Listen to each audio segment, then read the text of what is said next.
আসসালামু আলাইকুম। ওয়ালাইকুম আসসালাম রহমতুল্লাহ। যে আসলে এই কোর্সটা কি বলবো এটা বলার অপেক্ষা রাখে না। সবচেয়ে যে বিষয়টা আমাকে মুগ্ধ করেছে বা আমি বিমোহিত হয়েছি যেটা উস্তাদের আচরণ। অনেক উস্তাদ আছেন জাস্ট ক্লাস করলেন, কোনো ছাত্রের প্রতি কোনো যে তওয়াজ্জুহ বা নেগরানি যে বিষয়টা আমরা আমাদের পরিভাষায় যেটা বুঝি নেগরানি তত্ত্বাবধান এইটা নেই। তো আমি ১ম এ এখানে ভর্তি হওয়ার আগেই এটা ছিল আমার একটা শঙ্কা যে মানে ক্লাস তো এটা এখন একটা প্রফেশনালিটি ভাবে সবাই করে। এটাই আমার ধারণা বা আমি দেখতেছি অনলাইন জগৎটা এখন একটা প্রফেশনাল এইটা। তো আমি এটাই ভাবছি। যাক, আমার ভাবনাটা ভুল। এটা সম্পূর্ণ ভুল হইছে। এটা আমি উস্তাদকে আগেও বলছিলাম যে এটা একটা আমার ভাবনা। যে এটা একটা প্রফেশনালিটি একটা নেওয়া হইছে, এখন একটা প্রফেশনাল ভাবেই চলতেছে। যাক আলহামদুলিল্লাহ, তো এখানে প্রবেশ করার পর দেখলাম যে এখানে ভিন্নতা ওইটাই। ওইটাই সবচেয়ে বড় ভিন্নতা যে এটা প্রফেশনালিটি না, এটা আন্তরিকতা এবং ভালোবাসা কিংবা প্রকৃতপক্ষে যে মুদাব্বির গড়ার কারিগর যেটা আমরা যেটাকে বলি মাদ্রাসা ভাষায় কিংবা শিক্ষার ভাষায় যে মানুষ গড়ার কারিগর, প্রকৃতপক্ষেই আমাদের উস্তাদ একজন মুদাব্বির গড়ার কারিগর। উনি মুদাব্বির গড়তে চান।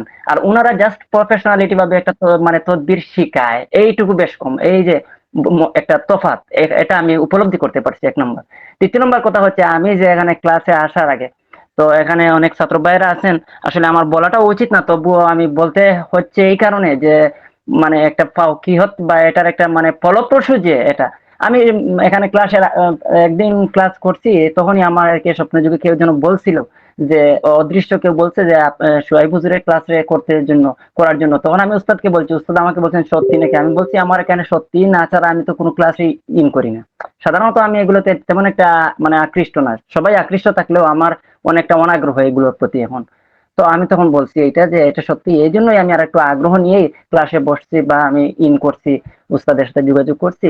তো ১ দিন ২ দিন ক্লাস করার পরই আমি স্বপ্নযোগে দেখতে পেলাম কেউ যেন আমাকে বলছে যে সোহেব হুজুরের ক্লাস করার জন্য। তো এতে গিয়ে আমার আরো মানে মনোবল বা আমার একটা আত্মবিশ্বাস যেটা এটা আরো মানে গাঢ় হয়েছে এবং তীব্র থেকে তীব্রতর হয়েছে। যার কারণে এবং পরবর্তীতে এখানে ঢুকার পরে যা পেয়েছি আলহামদুলিল্লাহ অনেকটাই ভিন্নতা আছে এবং অনেকটা আমলের মধ্যে অনেক ফারাক আছে। এটাও সত্য। আর সবচেয়ে বড় জিনিস যেটা আমি বারবারই বলতেছি, উস্তাদের আচরণটাই আমাকে মুগ্ধ করছে এবং উস্তাদ অত্যন্ত ওই যে মুদাব্বির গড়ার কারিগর ওইটাই বলা যাবে উনার ক্ষেত্রে। অন্যদের বেলায় কি বলা যাবে সেটা আমি জানি না, তবে উনার ক্ষেত্রে এটা বলা যাবে নিঃসন্দেহে।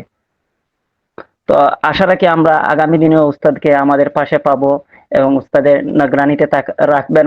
আশা করি উস্তাদজি আমাদেরকে ছাত্র হিসেবে এবং আমাদেরকে মুদাব্বির হিসেবে গড়ছেন যেভাবে সেইভাবে আরো গড়বেন এবং উনার নিগরানিতে, উনার তত্ত্বাবধানে, উনার খাস তওয়াজ্জুহর মধ্যে আমাদেরকে রাখবেন, এই প্রত্যাশাই আমি ব্যক্ত করছি শেষ দিন। মাশাআল্লাহ, শুকরিয়া।